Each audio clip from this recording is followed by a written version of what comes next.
The old house creaked and groaned. Eve shivered and pulled her robe a little closer around her. She told herself that in time she'd get used to the place, grow accustomed to the ominous sounds and eerie, shifting movements in the shadows.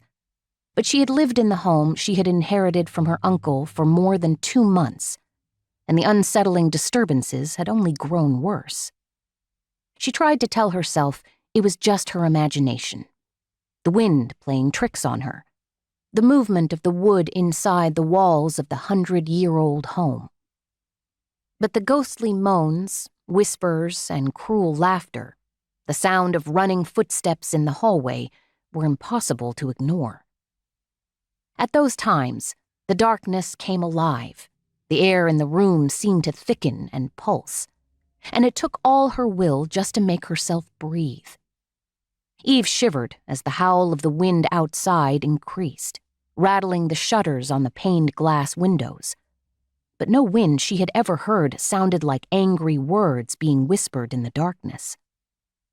Rising from the antique rocker in the living room, she moved the chair closer to the fireplace, hoping to dispel the chill.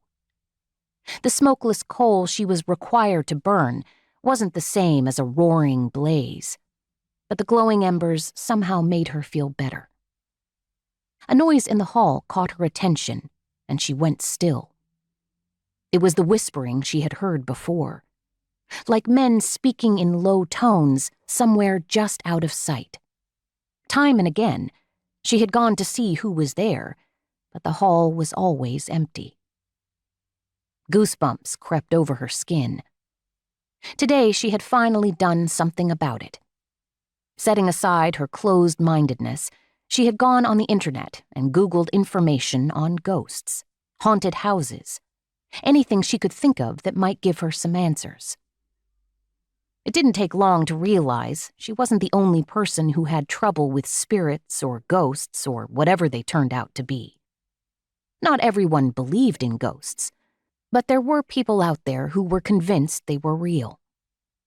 Eve had sent an email to a group in America called Paranormal Investigations, Inc., a team of experts who traveled the world to research problems like hers. Their website was discreet.